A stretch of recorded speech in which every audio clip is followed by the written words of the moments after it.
Colt Emerson, Jonny Farmelo, Tai Peete, Ben Williamson. Welcome to Seattle. Our thoughts on the Mariners' first four picks in the 2023 MLB draft coming up here on the Locked On Mariners podcast. Colby, hit it. You are Locked On Mariners, your daily Seattle Mariners podcast. Part of the Locked On Podcast Network, your team every day. Ahoy, sailors. It is again Monday, July 10th, 2023. This is Trident Gonzalez and Colby Patnode for the Locked On Mariners podcast, brought to you by Sleeper. Swing for the fences on Sleeper picks, and you can win up to 100 times your money. Download the Sleeper app and use promo code Locked On, and you'll get up to a $100 match on your first deposit. Terms and conditions apply. See Sleeper's terms of use for details. Currently operational in over 30 states. Check out Sleeper today. Thank you so much for making us your first listen. Subscribe, like, and turn on alerts if you're watching on YouTube, or subscribe and leave a 5-star review on your preferred podcast platform if you like what you hear. And if you're part of the crew and rock with us every single day, let us know in the comments below. And if you want to hear from us even more, please consider signing up for our Patreon. You can now get a free 7-day trial to check out the show. The link, as well as our social accounts, is in the description of this episode. This is the second and final show you'll be getting today. We'll be going over the Mariners' 4 day 1 draft picks on this episode. And on the other, if you haven't checked it out already, we talked about the Mariners series victory over the Astros and our thoughts heading into the All-Star break. Day 2 of the draft is underway as we're recording this, but it's likely over by the time you are listening to this. We'll look at some of the names taken today on tomorrow's show. We also have Joe Doyle of Future Stars series scheduled to join the show and dissect the Mariners draft once we have the full picture on Wednesday. So look forward to that. Colby, real quick, before we hop into these guys, just got to give a shout out to some of our listeners who I know were there at Lumen Field last night for the draft, who loudly let Rob Manfred know throughout the entire night that he is a disgrace to baseball and should resign effective immediately. So props to you guys. That was really fun to watch him get incredibly flustered and increasingly more flustered as the night went along. Someone should make like a compilation of every time he came out and like compare like how frustrated he was to the previous time he came out.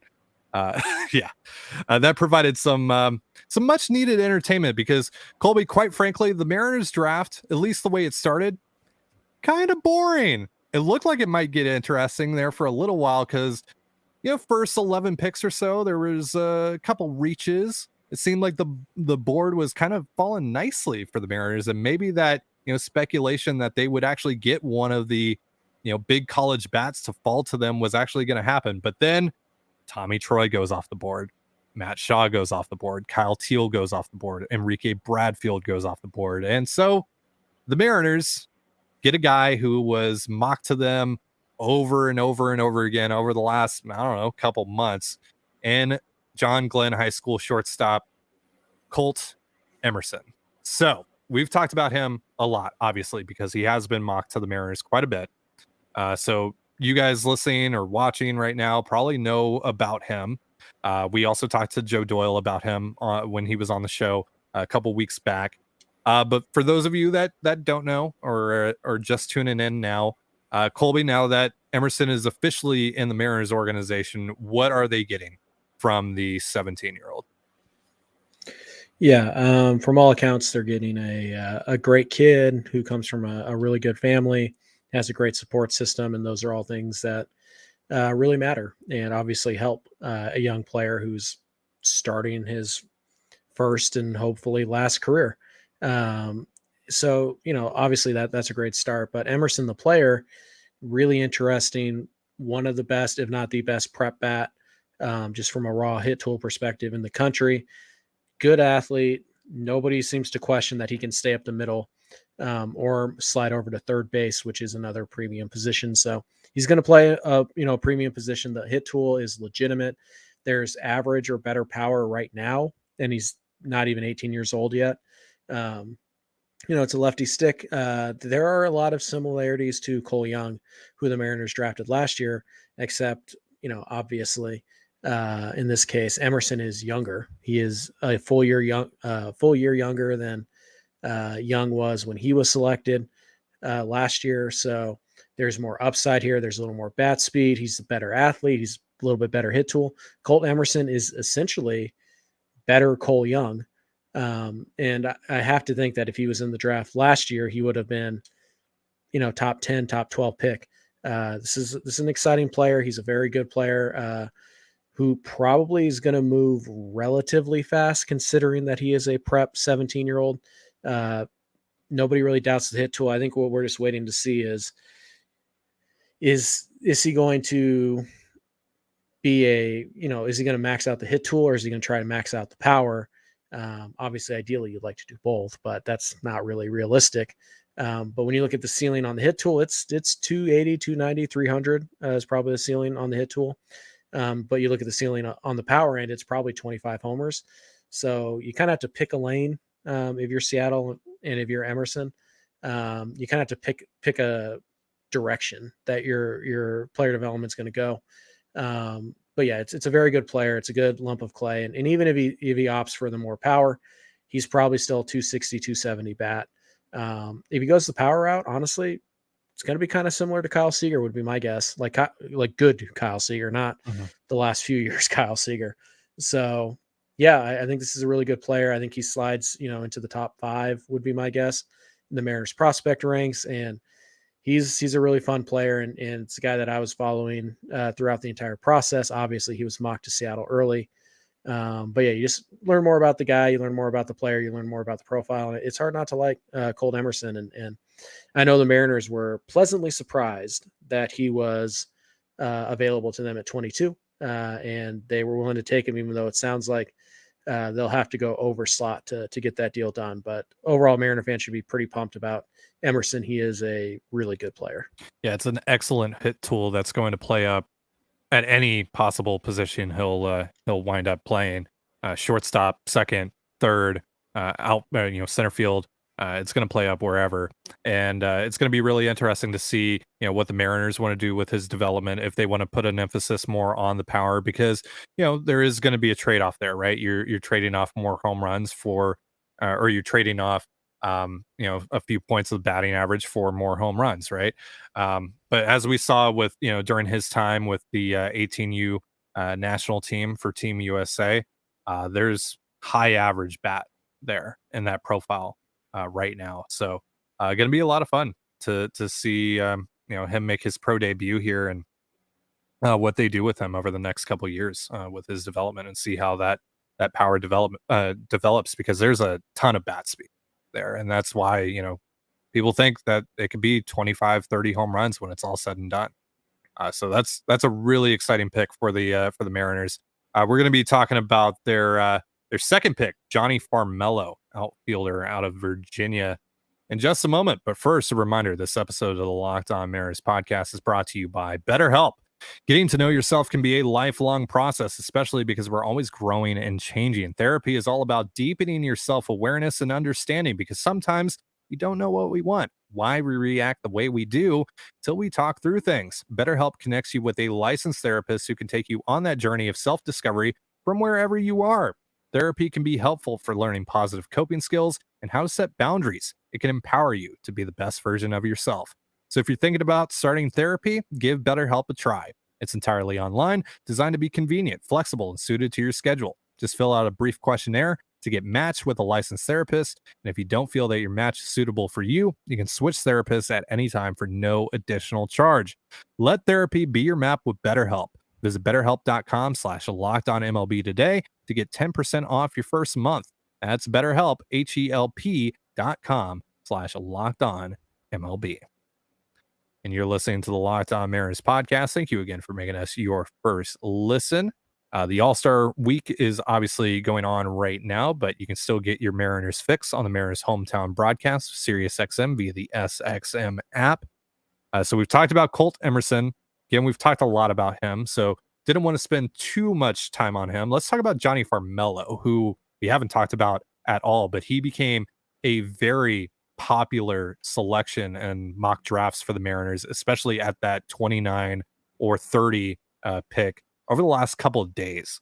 A lot of helium around his name, and that all came to fruition last night, which again leads to the boring aspect of the Mariners draft, because it was kind of expected when we got to that point. But Farmello might be the most expensive guy the Mariners land in this draft. Apparently, the word on the street is they're going well over slot for him. We'll see what the final numbers are on that. But this is a guy with wheels for days. There's a legitimate chance he can stick in center field, and there's high upside with the power. So dive into that a little bit more for us here. What are the Mariners getting with Jonny Farmelo, and why did they make him their 29th selection, spend all this money presumably on him? Yeah. A lot to dream on with Farmello. This is kind of a running theme for the Mariners, even going into today. He's a bit of a freak athlete. He's a really good athlete who has really loud tools, really very little doubt that he can play up the middle of the field. He's a lefty stick. Again, this all should sound familiar. I think, there's interesting when I hear about him from others, when I read about him from other people's works. I see some similarities to a less refined Jared Kelenic when Kelenic was drafted, where yes, he gets stick in center, but he might grow out of it. He might get too big essentially to play center field, but it's a whippy swing. There is above average raw power here. Hit tool's probably not where Kelenic's was, and that's why Kelenic went 6 and Farmello would go 29. But I do think there's some similarities here. It's a pretty good arm. He should have no problem if he does, bulk up, being above average to good in a corner outfield spot. It's a hit tool thing with him. How much can you extract from the hit tool? Can you get him to 250 hitter, which is about a 50 grade hit tool? If you can get him there, then the power is probably going to play up just fine, and he's going to add value both defensively and on the bases. So, it's definitely an everyday profile, and the ceiling here is certainly all-star. Like, the bat speed is legit. The raw power is legitimate. It's just a matter of, can he make enough contact to put up an average? I think one of the comps I read yesterday was Colby Rasmus, which good player, not anything super exciting. The Mariners are really banking, especially if they're going over slot, and they kind of sacrificed their second round pick to get this guy signed. There's going to be a lot of pressure on him to perform, and on the Mariners player development system to get him to perform. But these are guys that the Mariners have taken shots on recently, and they've worked out pretty well so far. I mean, ultimately, we don't know if Harry Ford is going to be a good big leaguer, but that's off to a fantastic start.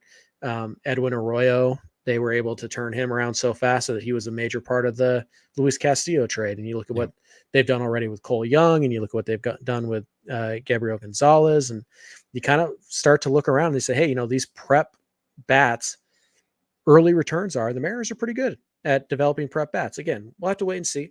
We don't know ultimately if they can turn them into big leaguers or not, but right now the track record looks good. And Farmello is just a tooled up outfielder who, if everything clicks for him, maybe he's a 260, 30 home run, 20 steal, above average center fielder. Like, yeah, that's definitely on the table for him. But you took a pretty big risk going what sounds like it's going to be significantly over slot with this guy. So you better hit, or if you don't hit, you better hope that you hit somewhere else down the line. So it's a bit of a risky pick. It's probably my least favorite of the picks for that reason, but I'm not about to doubt the Mariners. I think they can get this guy to his ceiling, and my trust in the player development system is quite high right now. So they want to give it a shot. I'll give them the opportunity to prove me wrong, but this one to me is the this is the pick that I'm worried about the most. It's definitely the catalyst, right? It feels like a lot of the Mariners' success with this draft is riding on Farmello because of what they're investing in him, right? For all the reasons that you just laid out. Now, if we're just talking player, if we're just talking player alone, I think this is my favorite pick so far. At least in terms of the day one guys, because again, you're talking about a guy that can play potentially an above average center field, steal you anywhere from 15 to 25 bags, and hit for 25 to 30 home runs, Yep. sign me up. Absolutely. Mm-hmm. Without being a nothing in the batting average department. Like, yeah. No, Farmello's a really good prospect. Like, this is about where he should go. At significantly over slot to the detriment of other draft picks. Yeah. I don't know. I'm skeptical, but also putting my faith in the Mariners system. But Ty, did you want to give people your comp for Farmello? I don't want to do that anymore now after I heard who else made this comp. No, I'm good. Okay, interesting. I'm good. Yeah. I'll pass. Yeah. Probably the high. Do you want to share your comp though?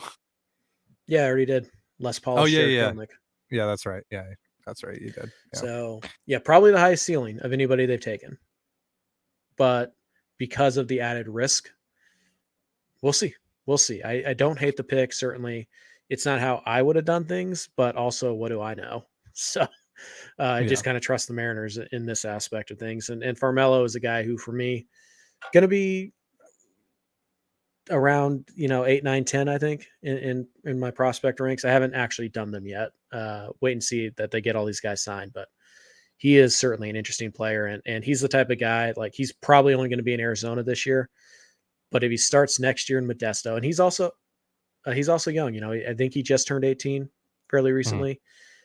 So if he can start next year in Modesto, that's obviously a great sign, but I think it's going to be a long game type of play here. So we'll see what they do. Like the player, don't love that they went over slot. So overall, the pick to me is fine, but it's not my favorite.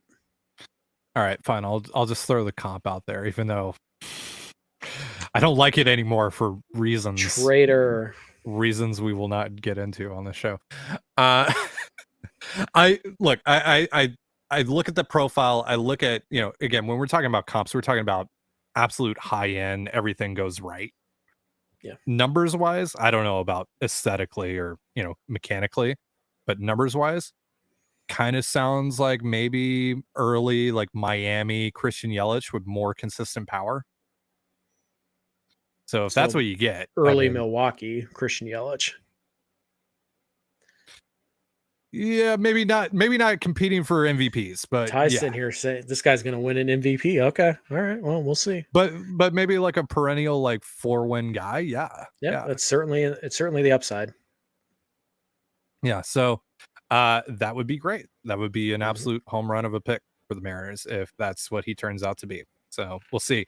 All right, we're going to be talking about Tai Peete and then the Mariners' second rounder, Ben Williamson, in just a moment. But first, a reminder, this episode of the Locked On Mariners podcast is brought to you by Sleeper. Are you using the Sleeper app for daily fantasy baseball? I am. Want to times your money by 100? Sleeper is now offering up to a 100 times payout for up to 8 pick contests. Choose as many as 8 players that you like and pick more or less on your favorite baseball stats like home runs, strikeouts, hits, and more. Get your picks right and you can win big. Making your picks is easy and takes only 30 seconds or less. And if you win, you can withdraw your payouts safe and quickly. Use promo code Locked On. You'll get up to $100 matched on your first deposit. Terms and conditions apply. See Sleeper's terms of use for details. Currently operational in over 30 states. Check out Sleeper today. You're listening to the Locked On Mariners podcast. Thank you again for making us your first listen. Again, you can get your Mariners fix on the Mariners hometown broadcast, SiriusXM, via the SXM app during the All-Star break. So Tai Peete, this is where the Mariners draft started to get a lot more interesting, because if you weren't Kylie McDaniel, I don't think that you expected Tai Peete to be a Mariner by the end of last night, but Kylie McDaniel had it. No one else did. I don't know what everyone else was missing, but Tai Peete, the third and final pick for the Mariners in the top 30. This is their competitive balance round A selection. Farmello was the pick that they got from Julio winning Rookie of the Year last year. And Pete, really interesting dude. He has pitched and can throw really hard, but he hasn't pitched in the last 11 months. I think that's pretty much done with. He had a shoulder thing and he hasn't pitched since. That was about 11 months ago that thing flared up. But It seems like he's healthy. He went to the draft combine recently. So I assume everything checked out. So much so that, I mean, the Mariners went and spent their, third top 30 pick on him. So they must feel pretty good about it. Pete is still 17 years old. He won't turn 18 until next month. He is just 5 summers removed from playing in the Little League World Series. So that's how young of a guy we're talking about here.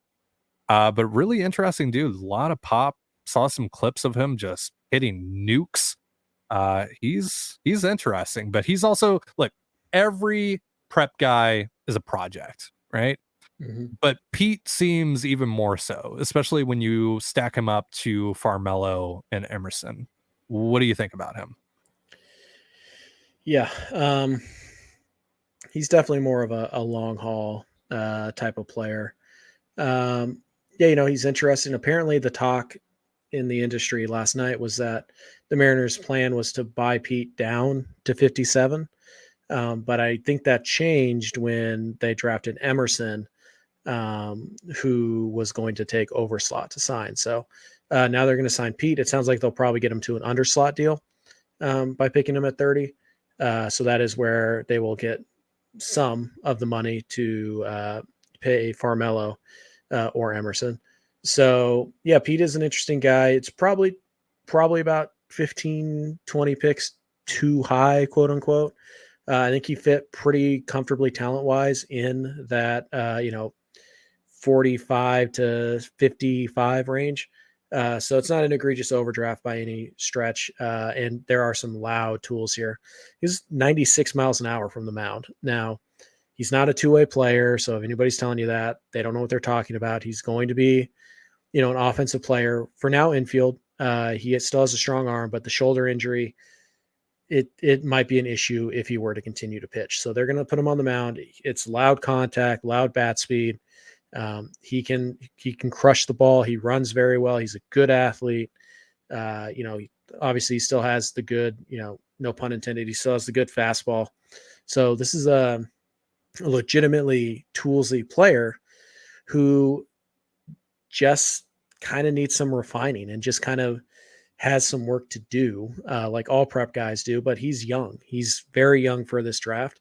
And he's very talented. So I like Pete. He's probably the guy I think has the biggest risk of being a big leaguer, but I still feel pretty confident that he's going to contribute just because he's such a good athlete with such loud tools that it feels like he's going to find some way to get to the big leagues. It might take him full 5 years, whereas Farmello might be up in 3 years, 3.5 years. And it's possible Emerson's up in like 2.5, but it might take him a little bit to get there. But again, that's the beauty of drafting the guy at 17 years old. If it takes him 5 years, he still makes his debut at 22 years old. So Pete is a really fun player. I think there's tremendous upside here. There's also some risk, as there is with any player that you draft, but particularly young prep guys.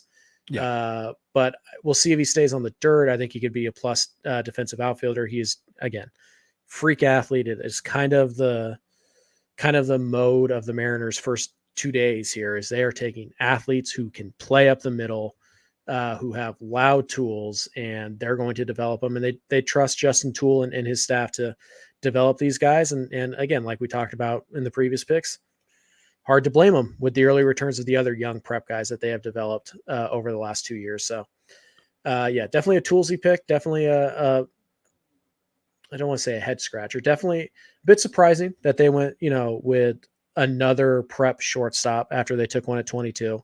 But this is a kid who has just tremendous ceiling, and obviously is a guy that the Mariners really like if they were going to try and talk him down to 57.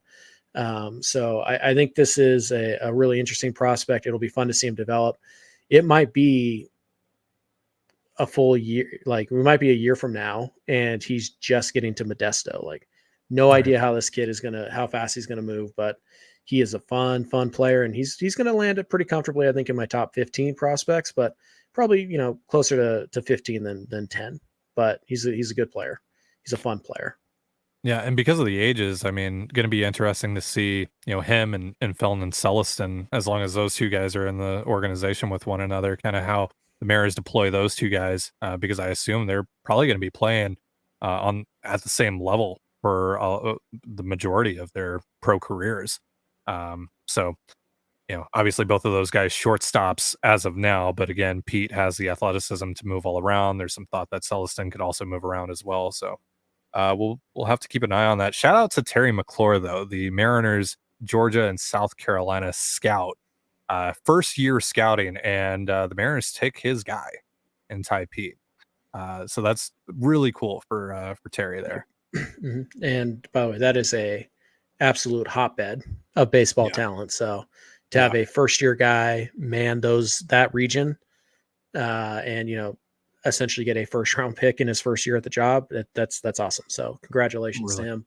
Really cool. It's a big day for a lot of scouts too. A lot of area scouts, mostly today and tomorrow are the big days for those guys, but it's a big day for scouts too. And resumes are built on stuff like this. So congratulations to him. And it's a big collaborative effort, and you got to make sure that you show your appreciation with these guys and the work they put in. But the Mariners walk out of the first day with 3 young, high upside, up the middle, athletic, freaky type of players.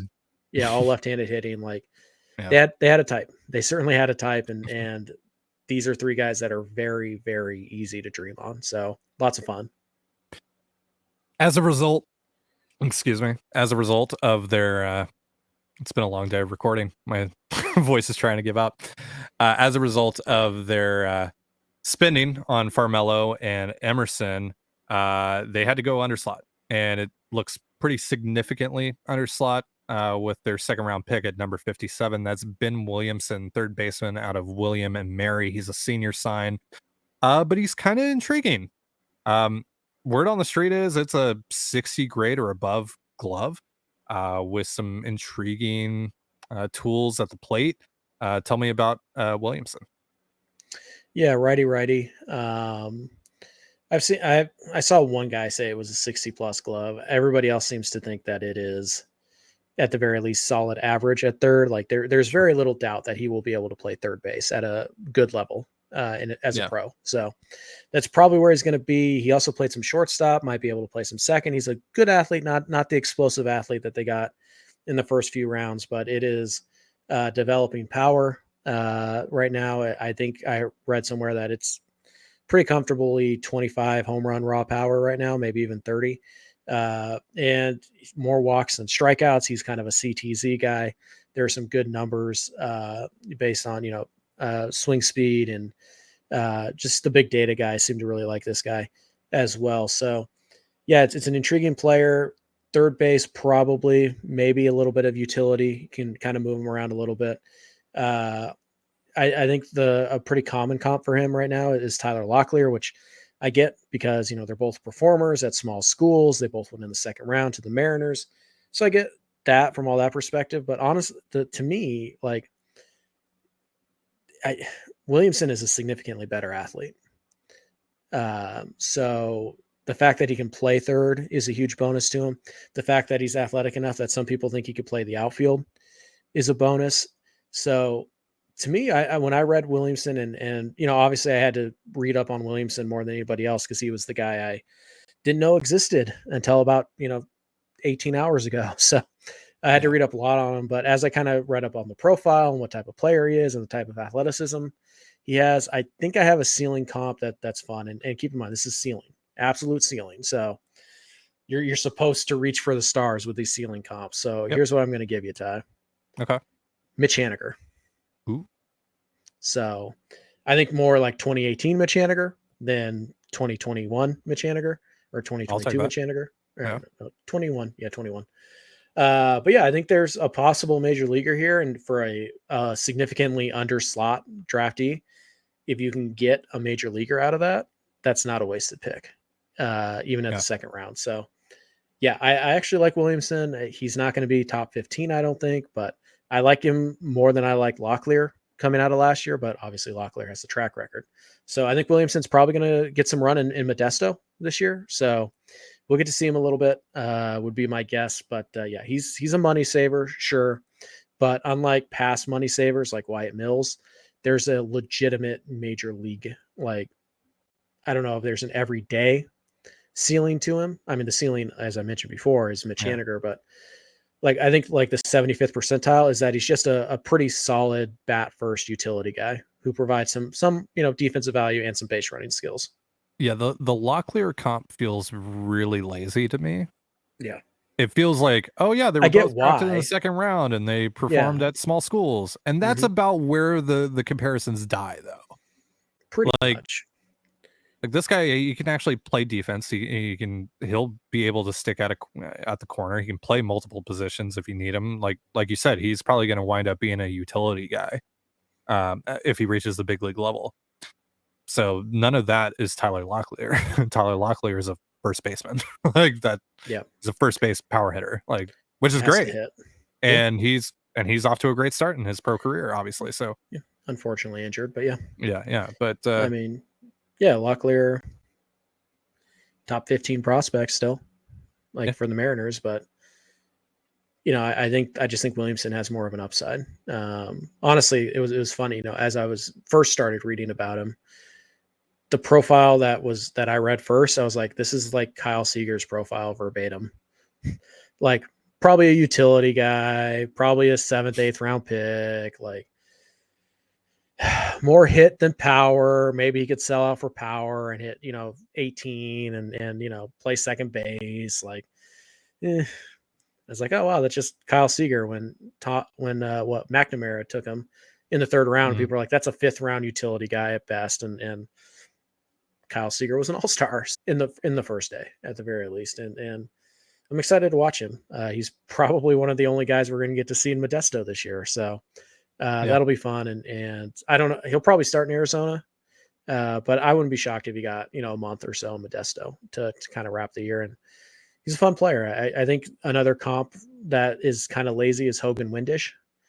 Personally, sure. I get it. They're both small colleges. They both hit.